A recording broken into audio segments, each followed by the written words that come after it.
Broadcasting from the McLaurin Carpet Studios on Central Avenue in downtown Laurel, Mississippi. This is Good Morning Pine Belt with Ben Winpickler on SuperTalk Laurel 99.3.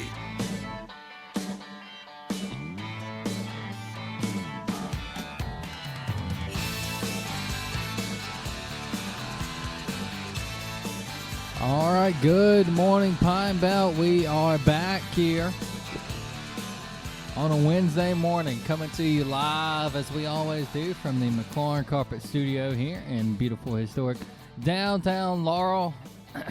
Just slightly overcast this morning. I don't know.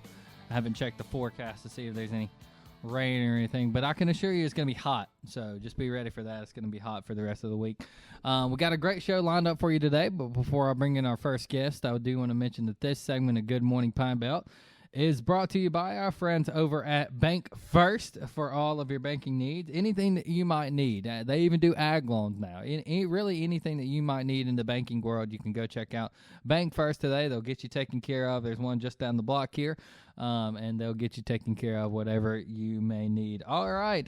I know we have talked to a couple of our representatives up in the from the Jackson, keeping us up to date on what's happening there in Jackson and everything here for the Jones County and surrounding areas in the Pine Belt. And today we're going to start off the show with, I believe, the last one we have lined up right now. We're working on getting our final one.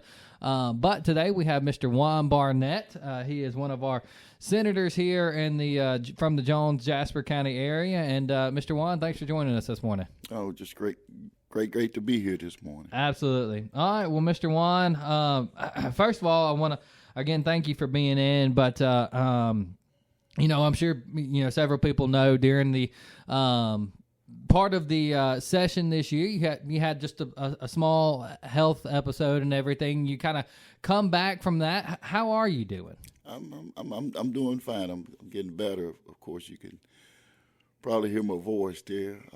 But yeah, just thank to God that, he blessed me enough to bring me through, the stroke that I suffered during the regular session. But again, thanks God that I'm back and I'm better.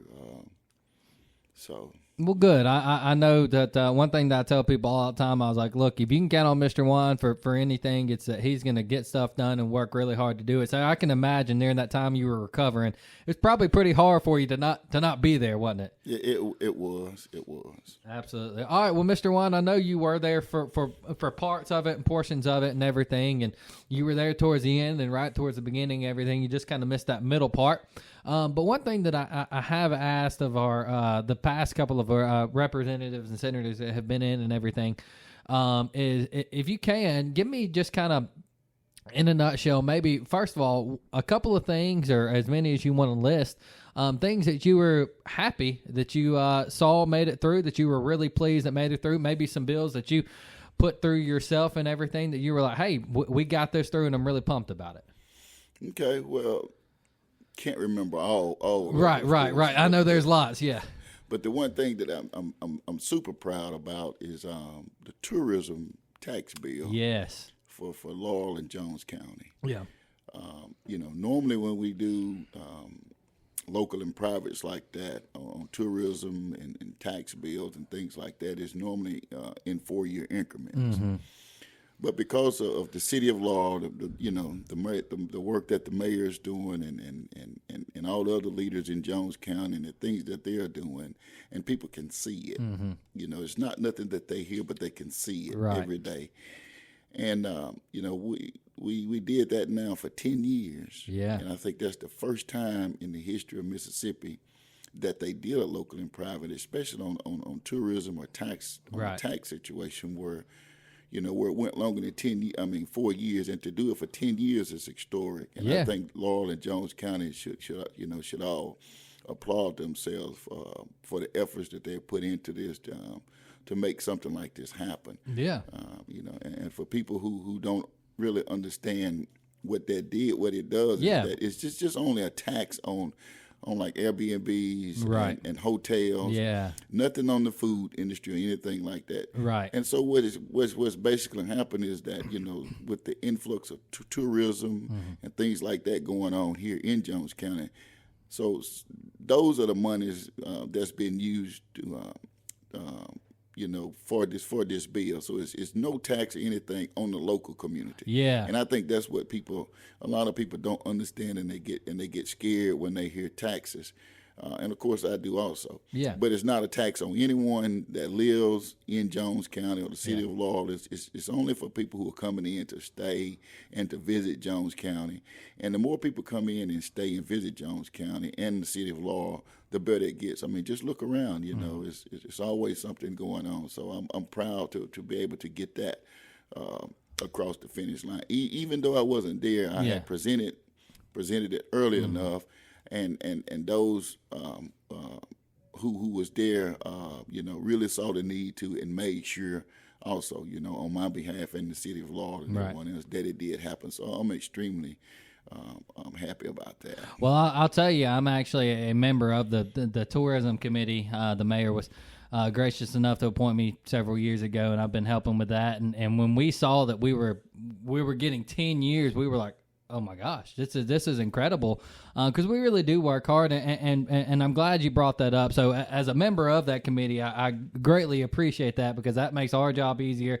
It makes us be able to breathe easier, knowing that we have more time. We know that we got 10 years, and I'm glad you said that too. That I think people kind of misunderstood. Hey, this is taxing the locals, but it's really not. It really is mainly on what's coming in, and we're using that money, as I'm sure you know, to do improvements and to do other things, so that people continue to come back to Laurel, right? That's the whole goal. Exactly, and one of the things too that I'm happy to see coming, that's going to come to Laurel in the future is a convention center. Yeah, yes. And that's needed with all of the development and all the other things going on. We need a place to host a large event. Yes.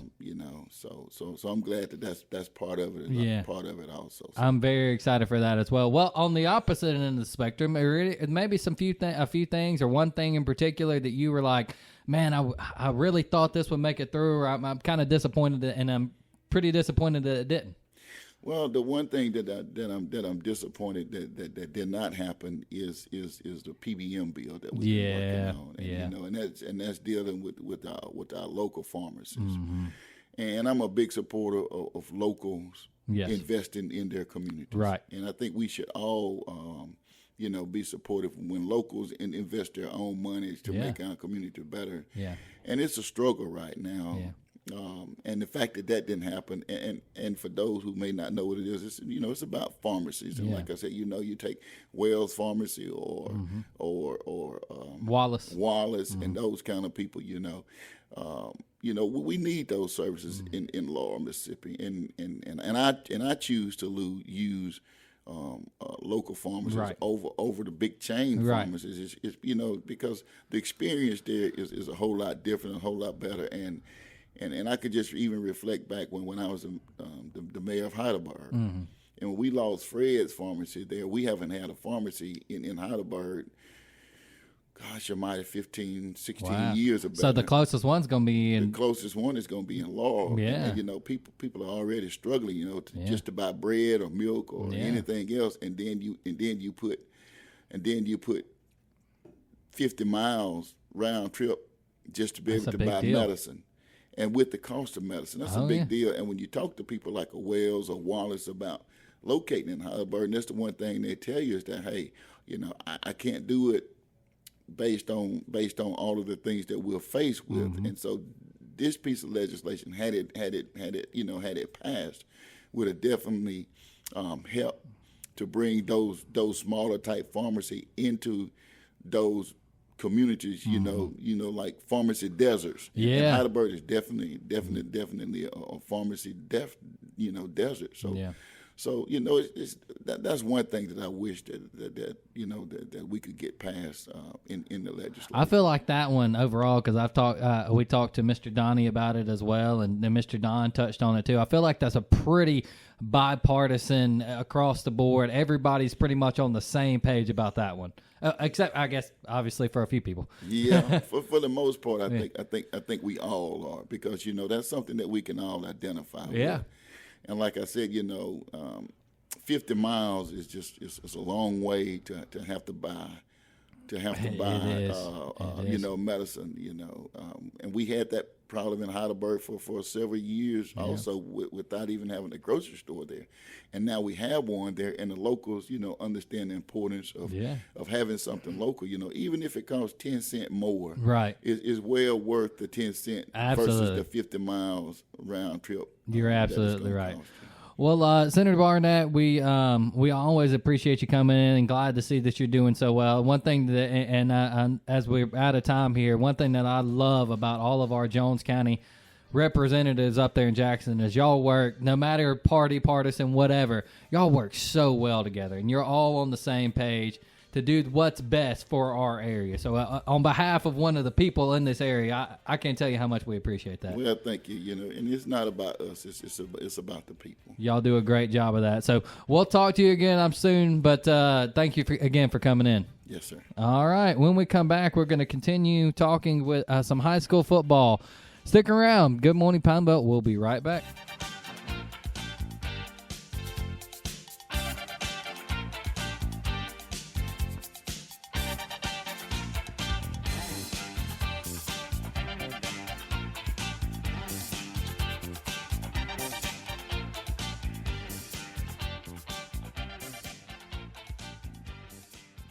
This is Good Morning Pine Belt on SuperTalk Laurel 99.3. All right, we are back here on a Wednesday morning. Our thanks to Senator Juan Barnett for taking his time to make it here, getting here, and glad to see he is doing so well. I'll tell you what, that is if you want something done, call Juan Barnett. That man is about as hard working as it gets. So I know it killed him to be out, but glad to see he's doing well. All right, before we bring in our next guest to continue our high school football conversation, I want to mention that this segment of Good Morning Pine Belt is brought to you by Dixie Electric Power Association, a member-owned electric co-op that has the best broadband internet you're going to find. I say it all the time. If you're a Dixie Electric member and you don't have it yet, you have access to it, so I don't know what you're waiting for. And even if you're not a Dixie Electric member, check the map. And you just might be eligible for it. And I can assure you, if you're eligible for it and you're on their map or it's coming soon, you're going to want to get it. So go check them out now, defastlink.net. All right, as I said, we are continuing our conversation as we inch closer and closer to football season, talking with our Jones County High School football coaches. Today we're going to, in my opinion, the best high school in the county, not that I'm biased or anything. We have now returning Coach Scott Pierson, head coach there at the for the West Jones Mustang. And Coach Pierson, appreciate you coming on this morning. Sure, thanks for having me. Absolutely. All right, well, Coach Pierson, we'll start here. We kind of talked just a minute off air about it, but obviously you were at West Jones for a long time. Both my brothers were there. We played with you everything there at West Jones. I know my brother did, and you were there for almost 20 years, and then you retired for a little while, and you have made your way back. And Coach, did you just feel that itch, and you just had to scratch it again? Well, I think it's like anything else. When you get out of something, there's a reason why you have to get out of it. In my case, there were some family issues that had to be resolved. And fortunately, later on in life, the opportunity came knocking again, and it's a place that is very, very dear to me, and a place that I've invested, actually at the time, I think it was 22 years. So when the door opened, if it's a calling, you got to answer the call. Mm-hmm. And so I answered the call, and I'm extremely happy that I have the opportunity to lead them again. Absolutely. So was it one of those things where, if you knew you kind of wanted to get back, and was it, if it's West Jones, it was kind of a sign, or were you maybe looking to come back and it just kind of happened to be West Jones? Well, basically, it was the only place I would have come back, to be honest with you. When I retired, I was fortunate enough to where I was able to go visit other places and see other places the way they did things. So I was able to kind of grow as a person and as a coach. And this was the only place that I was ever felt like there was an opportunity, if it ever came open, I'd ever get back in it. Yeah. And simply because it's home. Yeah. And, when home calls, you go. So. Yeah. Absolutely. To be honest with you, I love the game and I love the kids, but it's this community specifically that drew me back in. Absolutely. Well, Coach, we'll get into a lot about this season, but I remember in 2020 or 2019, I guess it was 2020 anyway, when we were sitting in Jackson. I'd already graduated, and you brought that first state championship to West Jones, and obviously they have won one since and have been back. But man, that was such a special time. So now looking forward into this year, you obviously more than anybody know the proud tradition of West Jones football. What does this year's team look like where they can carry on that tradition? Well, it's funny you say that because the tradition is special here, and it's been special here with Coach Taylor, who started it, and then fortunately I was able to be here for a while, and then Coach Reynolds did a good job continuing on. And having the opportunity to come back, there's certain places you can go to where the tradition outlasts the people that are in charge. And right now I feel like I'm the caretaker of this tradition and very fortunate to do that. As far as our team and what we're looking for next year is it's not a rebuild. It's never a rebuild here because the community is so invested in it. So it's really about maybe just getting the train back on the track a little bit. And we look for a good year. I can tell you this. This is the only team I've seen because we didn't play a spring game. Yeah. And it's the best team I've seen. So wow. There you go. There you go. But we have the ability we got a high ceiling, and at the same time we got a low floor. So if we can all get pulling in the right direction and continue to grow as people and individuals, I feel like we can have a successful season. And what a successful season is at West Jones is to play a long time in November and hopefully the first week of December. And that's what we're looking forward to, and that's what we're working and trying to achieve. Yeah, absolutely. That's one thing that I love, and Coach Pierson, I'm sure you can attest to this about our teams here in Jones County, is that, man, everybody's got a real proud tradition. But, Coach, I want to talk about the start of this season in particular. One thing that I've noticed about really most of the Jones County teams is y'all really like to start off with a gauntlet.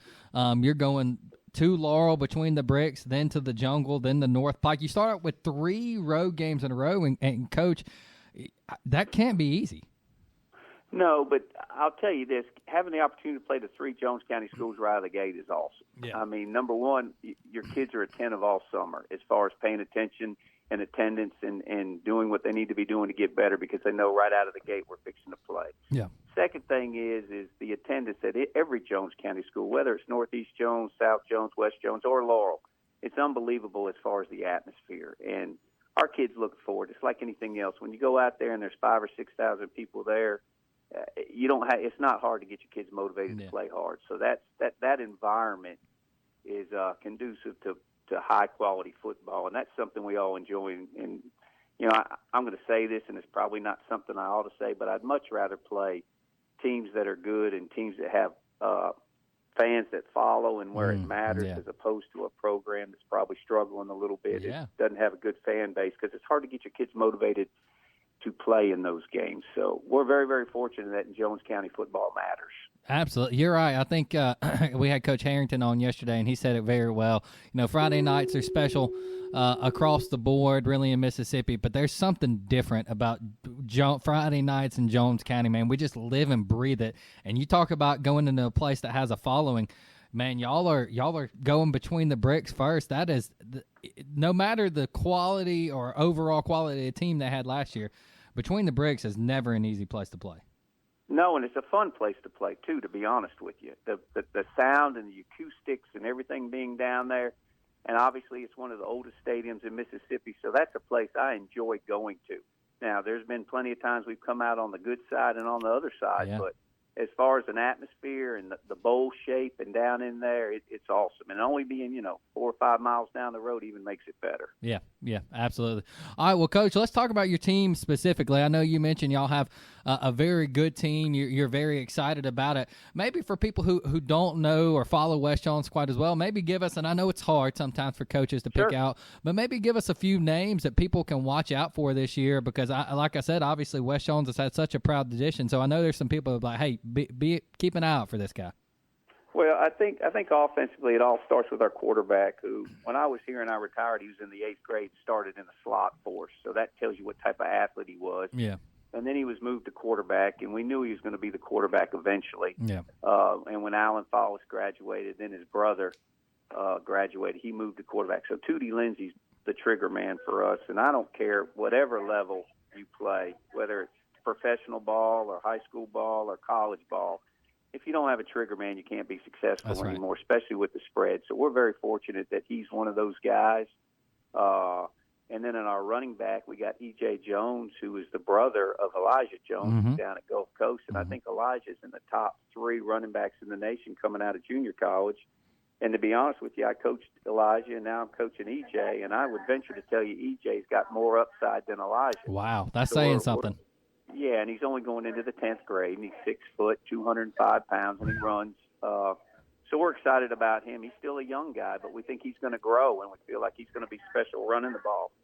And we're fortunate in the past, and like I said, I was here 22 years. We probably didn't have the skilled people on the outside we have now. Yeah. We got 2 wideouts out there, Chandler Watson, who had 19 touchdowns, and I think over 1,200 yards catching the ball. Wow. And we have a young man that wasn't eligible last year who is now eligible, Kylan, who moved in, and he's a 6'3" guy on the other side. So we have 2 targets out there that are really good. And then I don't know if you remember Brett Barefoot. I coached him in 2004 and 5. We got his son, who's going to play in the slot for us, and the genes are there. So Foot was an athlete. And his son is too, and we think real highly of him. So that's another one we spray the ball to. Yeah.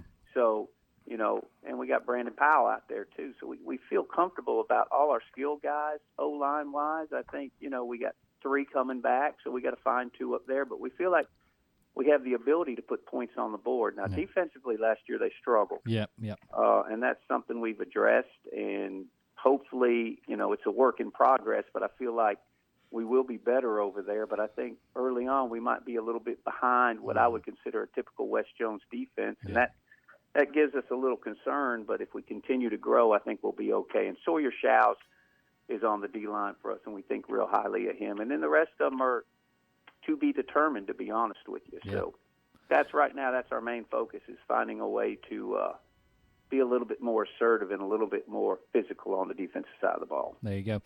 Scott Pierson, he's the head coach there at West Jones. And Coach Pierson, man, we're excited for another great season of Jones County football.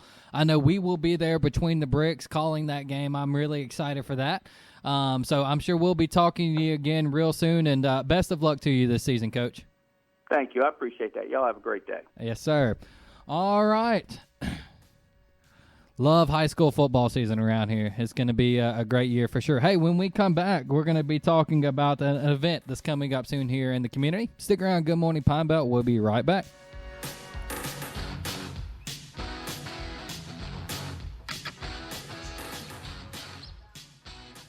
Good Morning Pine Belt. SuperTalk Laurel 99.3.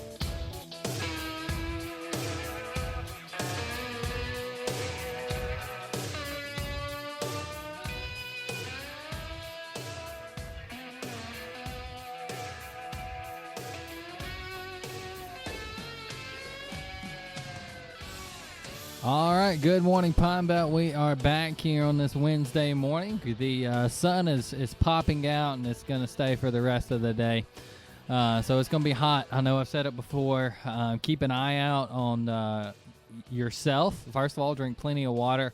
But also, too, keep an eye out. It's just the same as when it's extremely cold. Keep an eye out on the people that you know that may have substandard housing or live out. If you know anybody or see anybody that's out, give them a bottle of water.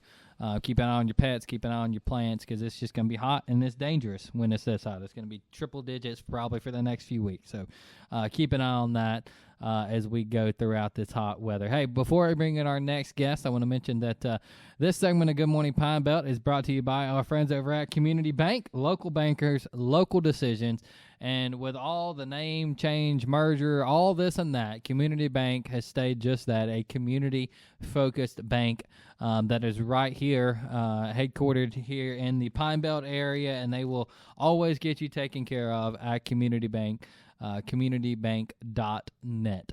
All right, joining us now is a gentleman who I got the pleasure of meeting briefly in a Board of Supervisors meeting a few weeks ago, and I kind of heard him talking about his organization, and I'd seen a couple of flyers out before for it. But joining us now, is Mr. Brent Gilbert.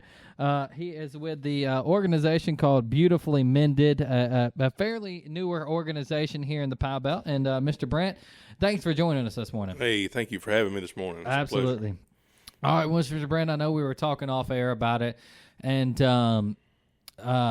first of all, for people who may not be familiar with it, because like I said, y'all are a fairly newer organization in the area. Tell us kind of in a nutshell what Beautifully Mended is. Well, to give a little background, my wife and I and some friends of ours, we've had a recovery ministry for almost 7 years now called Restoring the Broken. We've been heavily involved in the recovery community, helping those that struggle with addiction, because my wife and we are also in recovery. We've, matter of fact, in 2 days I'll be 14 years clean and sober. But it's always been on our heart, especially my wife. It's something, when she was trying to get clean and sober. At the time, there wasn't as many outlets to go to for women that we could afford. That was a thing. And she always said, one day we're going to have a facility for women and where they don't have to worry about paying to get into it. And, of course, as years went by, there's many facilities. We have some here local and we have some all over the state. But that's been the goal, and that's been the vision that God gave us and gave her years ago. And we've actually been working on this ministry kind of behind the scenes for about 2 years now. Okay. And God gave us the vision to put it out into the public view at the first of this year, to get some help, to get some donors and sponsors and stuff like that to get this going. And so we've been trying to raise funds, of course, to either purchase or build a facility for women. And it'll be a 6 to 9 month rehab facility. Of course, it's going to be Christ-centered and faith-based, because Jesus Christ is the first step to anything, especially recovery. And so, like I said, it will consist of a 6 month stay for women, and then an extra 3 months if it's women that have children that's been separated from their children for the reunification process to get them reunified with their children, to teach them how to be godly women, godly mothers, and teach them how to walk out their purpose that God gave them and created them for in life. So that's the goal of Beautifully Mended, and that's what we're trying to do, is to get it up and going. And we believe that that's God's vision for us, and so we're working on that. And so we've doing some fundraisers, and of course we have the gala coming up, and that's going to be one of our first big fundraisers. Is to raise some funds, to help us in that, getting that going. So we're trying to establish that, and we've been in prayer about it. We want it to be on God's time, because of course His time is perfect timing and ours is not. So we've looked at some facilities that's already established, and we've looked at building our own and just weighing options and being in much prayer about what God wants us to do. But in the meantime, we're doing what we can do to raise funds for that. Absolutely. Well, you mentioned your wife in that, and in the middle of that, your wife has walked in and sat down with us. We have Miss Candace Gilbert on as well. And Miss Candace, thanks for coming in. Thanks for having me. Absolutely. Well, your husband just did a fantastic job of kind of explaining the background of how this all got started and your heart behind it. But kind of in your words, and he did a great job of explaining of it, when you were in that recovery process, and you were, like he said, you were like, hey, we need somewhere where women can come and be there and it not cost them anything. Kind of explain to us from your end, when God laid that on our heart, what your thoughts were. Yeah, we when I started trying to get clean and sober, the cheapest program we could find was about $5,000. Wow. And so I told him, how are we going to afford that? Yeah. And so trying to get off of drugs was one of the hardest things that I've ever had to do by myself. Yeah. And I told him, when we finally got to the point where we were clean and sober and in recovery, and we saw all these people that we're still struggling. And you have all these pregnant women that are on the streets, that are addicted, that are losing their kids to DHS and the foster system. And I told him, I said, we've got to do something. Yeah. We need a change in Jones County. And if we don't start the change, then who's going to change it? Right. And so we want to have this facility where these women can come, and I don't want it to cost them anything. Yeah. Because you would have a more success rate of people staying clean and sober if it didn't cost them as much money. And so we want to give them a place where they can go, and when they leave, they know how to be a sober mom. Yeah. So it'll be a 2-part program. The first 6 months, it'll just be them. And then after that, we'll have a program where they can bring their kids. Yeah. And so that way, they can learn how to be a sober parent before we send them back out into the real world. Yeah. So the stress of school and work and everything doesn't send them right back into a relapse. Wow. That's incredible. I've seen, obviously, we have lots of great people who work, but that's kind of unique that you're working the kids in there with it. Yeah. Because a lot of times, like you said, they'll kind of, for lack of a better word, dump them off, and you're like, oh, we'll figure it out, and that's hard to do sometimes, especially when you've lived that kind of lifestyle, and you're not sure how to do it. Well, your husband kind of briefly mentioned it there, that y'all are working through this fundraising process and trying to get your own building and get everything started and ready to go. Because while it's free to the ladies, it's not free to you. It costs money, and a lot of times it costs quite a bit of money. And he briefly mentioned it, but this gala coming up here at the end of the month, it looks like it's going to be a lot of fun and a pretty fancy night. I hope so. So tell us all about it. Well, it started out, we was discussing what we could do as one of our big fundraisers for the ministry, and at first it started out as an adult prom. That was, and then we kind of shifted it to a gala event, kind of a banquet event, and try to get people involved. And of course, I had many discussions with, of course, the board of supervisors, city officials, county officials, business owners, people trying to get people aware of what we're trying to do, trying to get the community involved in what we're trying to do, and kind of to help us out. And if there's some people, that would like to help us with this process, of course, like you said, it's going to take funds. Yeah. And maybe the Lord will put that on some people's heart. Hey, I can sponsor a lady, or I can sponsor somebody, stuff like that. So the gala will be our first big event to kind of introduce what Beautifully Mended is all about to a lot of people at one time, and try to get them involved in what's going on and get them on board. And that's the goal behind it. And at the same time of introducing it to them, but also to have a good time doing it, and give them something to come to, and we're gonna have some great food catered in. We're gonna have a great guest speaker. Our guest speaker, Miss Heidi Zimmerman. She's part of a women's ministry in McGee. Okay. And she's heavily involved in this kind of work, and she's been through this herself. So. And she's going to come and share, and she's got a great story, and looking forward to her speaking at our event. And we got some other things in store for the event I won't share, just you have to come and see, you know what I mean? But I think it's going to be a great night for the ministry and for the community, so we encourage people to come and check it out. So I know we've got a form right there on our window and everything where you can scan, but there are other ways if somebody wants to maybe buy a ticket where they can do that? Yes, of course. On our Facebook page, they can go on there.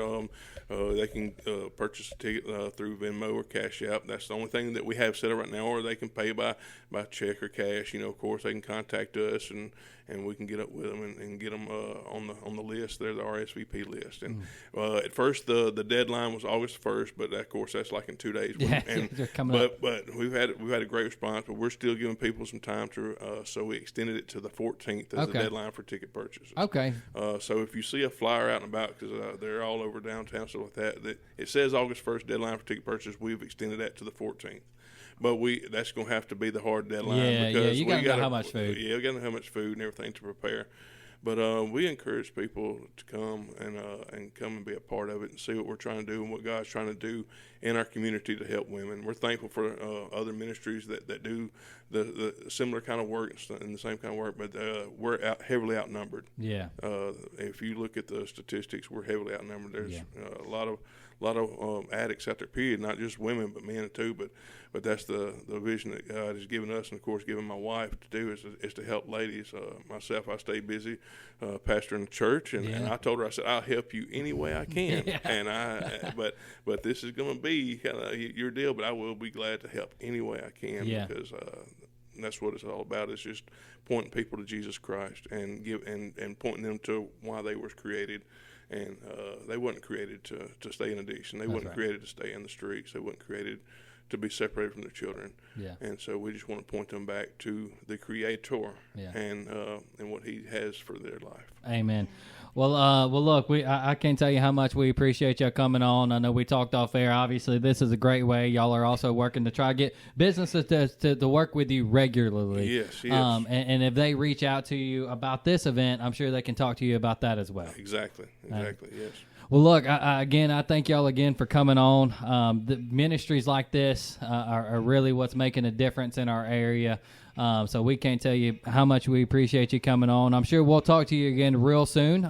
Once y'all have raised some funds and we can start get that building going, we'll definitely work to get you back in to talk more about it and see what. I know this can make a difference because it's being led by Christ, and anything led by Him is going to make a difference. Exactly. Right. Well, thank y'all so much for coming in. Again, we'll talk to you again soon. Thank y'all for having us. Absolutely. All right. We'll be right back. Good morning, Palm Belt. We'll wrap this thing up here on a Wednesday morning. Stick around.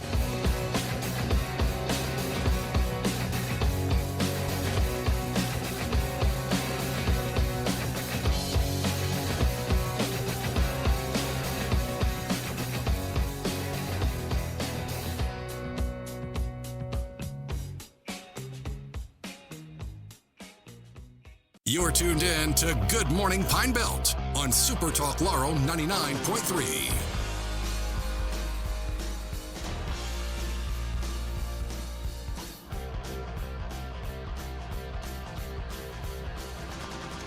All right, good morning, Pine Belt. We are back live here on a Wednesday morning. Thank you for tuning in, listening wherever you may be. Our thanks to Brent and Candace there with Beautifully Mended, and a really fun night, it looks like, coming up to a really important cause. So make sure you go check them out. Even if you can't make that event itself, check them out, see how you can help and be a part of that. Before we continue, I want to remind you, hey, you know what time it is, right? It is, it's almost 10 o'clock. So when it's almost 10 o'clock, you might as well go ahead and start heading down Highway 11 there in Ellisville, where right before you get to the Jones College entrance, you will find the best, and I tell you it's the best chicken you're going to find in the Pine Belt and probably honestly in Mississippi. It's delicious. It's made fresh right there in front of you. Yes, I am talking about our friends over at K-Rocks. Rocky and the team are getting everything hot and ready to go. The grills are getting fired up, but they're not pre-cooking your food. It's not going to sit under a heat lamp for hours on end until you get there. It's going to be made fresh, and it's going to be made fresh just for you. So make sure that you go check them out, and then, hey, it's still really hot, and when it's really hot, you know what you want. You just want something cold to cool you off, and you can do that. Right next door, the K-Rocks, they're at Crazy Cones. Miss Karen and the girls over there have the delicious snow cones, shakes. I'm a big Dole Whip fan myself. They have really good Dole Whip. Really anything, a little sweet treat. You can find it right there at Crazy Cones next door to K-Rock. So you can get your lunch or your dinner, and then you can go right next door and get your dessert. It just doesn't get much better than that. So go check them out. If you want to check out the menu beforehand, you want to kind of check it out, go to krocksfoods.com. Soon to come, you'll be able to go to that same website there and actually do some ordering online. Me and Rocky and the team over there are working on getting that fired up, so be on the lookout for that coming soon. Hey, real quick, I wanted to kind of leave this segment open here at the end. I know I mentioned yesterday the unfortunate news of the former city councilman and director of public works here in Laurel, Tony Wheat, a very unfortunate passing, kind of sudden. Unfortunately, on the SuperTalk family, we have had a sudden passing as well. Not anybody here locally, but if you listen to the SuperTalk network in any length, you have heard Lance Tolbert, one of our producers who sits behind the scenes and just makes things happen. I've never had the chance, a pleasure of working directly with Lance, but everybody that I know that works with us that has just says what a fantastic guy that he was, a great family man. He tragically passed away. I believe it was yesterday at some point, or maybe early, or late Monday, or maybe yesterday at some point. But nonetheless, he tragically passed away. So if you listen to Super Talk at any point, you've heard the name Lance, and he's a big part of what we did here at Super Talk. He made a lot of stuff happen, produced the Garden Mama show and Handyman as well on Saturdays, as well as filled in a lot during the week and did a lot of stuff. He was always producing and doing something. So our condolences to his family. Again, it was sudden. He was kind of came up out of nowhere. So our condolences to his family, prayer for his family, as well as the people who have worked with him at Super Talk. Again, I never worked directly with him much, but I know a lot of people here who have, and are really just shaken up because he was such a great guy and did so much for us. So want to extend our condolences to his family. So be praying for them as they go throughout this tough time. You never know when your time is going to come.